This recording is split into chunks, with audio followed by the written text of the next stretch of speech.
আসসালামু আলাইকুম। BCS knowledge হাবে সবাইকে স্বাগতম। আজ আমরা আলোচনা করব কন্ডিশনাল সেন্টেন্স নিয়ে। প্রতিবার বিসিএস এ এখান থেকে একটি করে প্রশ্ন আসে এবং আমার বিশ্বাস 8 থেকে 10 মিনিটে এই ভিডিওটি দেখলে আপনারা খুব সহজে একটি নাম্বার তুলতে পারবেন। তো আমরা আলোচনা শুরু করি। প্রথমে আসি কনসেপ্ট অফ কন্ডিশনাল সেন্টেন্স। আসলে কন্ডিশনাল সেন্টেন্সটা কি? কন্ডিশনাল সেন্টেন্স এসেছে মূলত কন্ডিশন থেকে। এর দুইটা অংশ থাকে। সাধারণত ইফ অথবা আনলেস যুক্ত সেন্টেন্সকে আমরা কন্ডিশনাল সেন্টেন্স বলে থাকি। ইফ যুক্ত অংশটি কন্ডিশনাল পার্ট, এটা মূলত সাবঅর্ডিনেট ক্লজ হয়। ক্লজ নিয়ে আমি ডিটেলস ক্লাস করব, তাই এখানে আর কিছু বলছি না। অপর অংশটি হয় মেইন ক্লজ অথবা রেজাল্ট পার্ট। আর কন্ডিশনাল সেন্টেন্সগুলো সাধারণত কমপ্লেক্স সেন্টেন্স হয়। সাধারণত না, অবশ্যই কমপ্লেক্স সেন্টেন্স হয়। আমরা এখানে একটা এক্সাম্পল দিয়েছি, খুবই সহজ example. If you come I will go. If যুক্ত অংশটি হচ্ছে সাবঅর্ডিনেট ক্লজ, আর আই উইল গো অর্থাৎ ইফ মুক্ত অংশটি হচ্ছে আমাদের মেইন ক্লজ আর রেজাল্ট পার্ট। কন্ডিশনাল ক্লজ বা কন্ডিশনাল সেন্টেন্স হচ্ছে 4 প্রকার। জিরো কন্ডিশনাল, ফার্স্ট কন্ডিশনাল, এদের মধ্যে আসলে সূক্ষ্ম তফাৎ রয়েছে। অনেক বইতে 3 ধরনেরই বলে থাকে। আমরা এটা নিয়ে পরে আলোচনা করব। চলে আসি জিরো কন্ডিশনাল নিয়ে। এই জিরো কন্ডিশনাল হচ্ছে আসলে ফার্স্ট কন্ডিশনাল খালাতো ভাই। অনেক বইতে আসলে জিরো কন্ডিশনাল টপিকটাই নেই। তো জিরো কন্ডিশনাল কন্ডিশন হচ্ছে ইফ প্লাস প্রেজেন্ট ইনডিফিনিট হবে, তারপর একটা কমা হবে, তারপর মেইন ক্লজ যেটা হয় সেটা হবে প্রেজেন্ট ইনডিফিনিট, অর্থাৎ সাবজেক্ট প্লাস প্রেজেন্ট ইনডিফিনিট হবে। প্রেজেন্ট ইনডিফিনিটের স্ট্রাকচার আমরা জানি যে সাবজেক্ট প্লাস V1 বা ভার্বের বেস ফর্ম। আর এখানে আমি এক্সাম্পলটা দেখাচ্ছি যে if he has time he dash us next Friday. তাহলে এখানে কি হবে? ভিজিটস, অবশ্যই ভিজিটস হবে, কারণ আমার অন্য অপশনগুলো আসলে চেক করার প্রয়োজনই হয়নি। কারণ হচ্ছে ইফযুক্ত অংশ হচ্ছে প্রেজেন্ট ইনডিফিনিট, তাই আমার মেইন ক্লজ বা রেজাল্ট পার্টটাও আমাদের প্রেজেন্ট ইনডিফিনিটে হবে।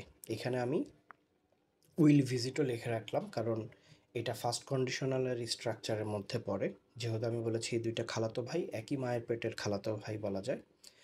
এরপরের এক্সাম্পলটা হচ্ছে ওয়াটার বয়েলস ইফ। এখন দেখুন আমার যে সেকেন্ড স্ট্রাকচার, এখানে কিন্তু আমি সাবজেক্ট প্লাস প্রেজেন্ট ইনডিফিনিটের পরে কোনো কমা দিইনি। ঠিক আছে, তো এখানে কমা হবে না। আমাদের বিসিএস রিটেনে জয়নিং সেন্টেন্স নামে একটা টপিক থাকে, সেখানে আসলে এই ধরনের এররগুলা আমাদের ঠিক করতে হয়। আমি এটা নিয়ে একটা ভিডিও করব ইনশাল্লাহ। এরপরে আমরা চলে আসি ফার্স্ট কন্ডিশনাল। ফার্স্ট কন্ডিশনালের আমরা স্ট্রাকচার যদি দিকে তাকাই, তাহলে এখানে হচ্ছে ইফ প্লাস প্রেজেন্ট ইনডিফিনিট হবে সাবঅর্ডিনেট ক্লজে, আর আমাদের মেইন ক্লজ বা ইন্ডিপেন্ডেন্ট ক্লজটা হবে সাবজেক্ট প্লাস ফিউচার ইনডিফিনিট। এখন ফিউচার ইনডিফিনিটের স্ট্রাকচার আমরা জানি শেল অথবা উইল প্লাস ভার্বের বেস ফর্ম। তো আমি এক্সাম্পলের দিকে দেখাচ্ছি যে এখানে হচ্ছে কি if he runs fast, definitely subordinate ক্লজটা আমাদের প্রেজেন্ট ইনডিফিনিট টেন্সে আছে। তাহলে আমাদের মেইন ক্লজ বা ইন্ডিপেন্ডেন্ট ক্লজ বা রেজাল্ট পার্টটা হবে কি সাবজেক্ট প্লাস ফিউচার ইনডিফিনিট, অর্থাৎ শেল উইলের পরে ভার্বের বেস ফর্ম হবে। আমার এখানে অলরেডি উইল আমি সিলেক্ট করে দিলাম, আপনারা জাস্ট কাইন্ডলি চেক করবেন। এরপরে হচ্ছে we shall visit her. We shall visit হার, তাহলে এটা অলরেডি ফিউচার ইনডিফিনিটে আছে। আমাদের মেইন ক্লজটা ফিউচার ইনডিফিনিটে আছে, যেহেতু এটা ইফ মুক্ত অংশ, তাহলে আমাদের অপর অংশটা হবে প্রেজেন্ট ইনডিফিনিটে।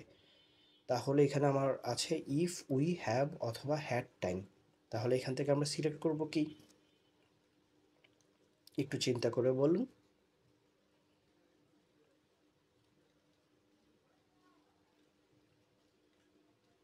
হ্যাভ, রাইট, আপনাদের সাথে আমি একমত।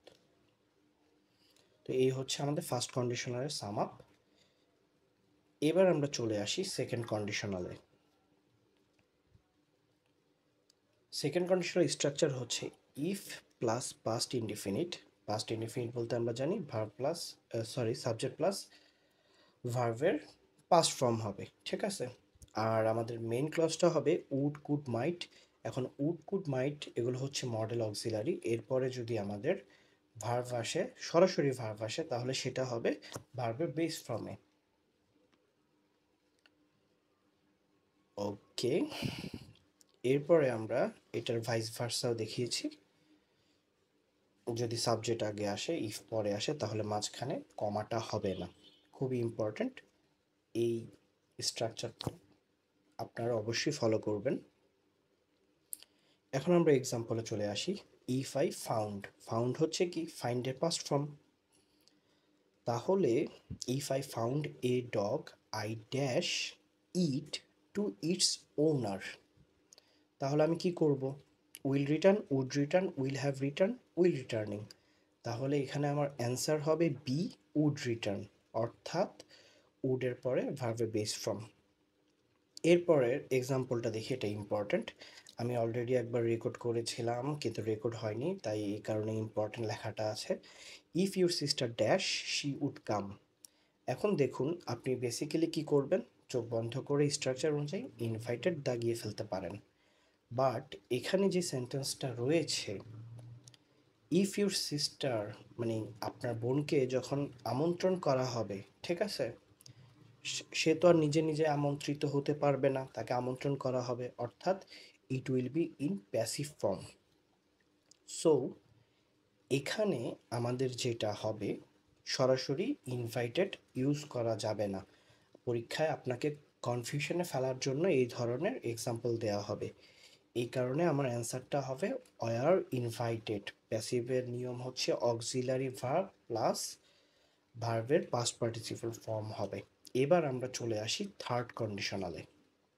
If plus past perfect, past পারফেক্টের structure subject plus auxiliary verb হিসেবে হ্যাড থাকবে, এরপরে হচ্ছে মেইন ভার্বের পাস্ট পার্টিসিপল ফর্ম হবে। আচ্ছা, এরপরে আমাদের মেইন ক্লজটা হবে subject plus would could might plus এরপরে হ্যাভ। আর হ্যাভ যদি বসে, এরপরে ভার্বের ভি3 বসবে। সেকেন্ড স্ট্রাকচারটা হচ্ছে ইফ না থেকে হ্যাড দিয়ে শুরু হতে পারে। আমরা জানি অক্সিলারি ভার্ব দিয়ে কি সেন্টেন্স স্টার্ট হতে পারে, ঠিক আছে। তবে সেই ক্ষেত্রে এদের কোনো পার্থক্য থাকবে না, অর্থ একই থাকবে। আচ্ছা, এবার আমরা এক্সাম্পলে যাই। This could have worked if I dash. ওই যে আগে একবার রেকর্ড করেছিলাম, এই কারণে আমার ডিটেলসগুলো এখনো রয়ে গেছে, সরি। আচ্ছা, এই বিন হচ্ছে বি ভার্বের পাস্ট পার্টিসিপল। তা আমাদের প্রথম অংশটা দেখুন, আমাদের প্রথম অংশটা বিন করতেছে সাবজেক্ট, এখানে প্রোনাউন বসেছে, এরপরে উড কুড হ্যাভ প্লাস ভার্বের ভি3 ফর্ম, তাই তো। তাই পরের অংশটা অবশ্যই হবে কি আমাদের পাস্ট পারফেক্ট। তাই অলরেডি পাস্ট পার্টিসিপল ফর্মে বিন আছে, তো আমি হ্যাড বসিয়ে ঝামেলাটা শেষ করলাম। আচ্ছা, এবার আমরা সেকেন্ড এক্সাম্পলে যাই। হ্যাড আই বিন রিচ, যদি আমি কি ধনী হতাম, তাহলে এটা আমাদের স্ট্রাকচারের সাথে মিলে গেছে। তাহলে এর পরেরটা হবে সাবজেক্ট প্লাস উড হ্যাভ অথবা কুড হ্যাভ, এর সাথে হচ্ছে ভার্বের ভি3, অর্থাৎ helped. I would have helped her, ঠিক আছে। এই হলো আমাদের কন্ডিশনালের আদ্যপান্ত। আশা করি খুব ভালো ভিডিও হয়নি, আমি জানি মন মতো হয়নি, যেহেতু আমি নতুন।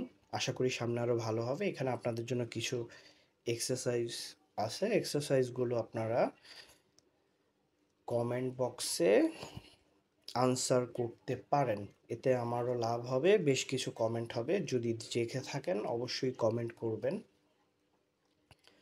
আর এ হচ্ছে আমার ডিটেলস। আমি আসিফ মাহমুদ, ঢাকা ইউনিভার্সিটি থেকে পাশ করেছি ডিপার্টমেন্ট অফ সিএসিতে।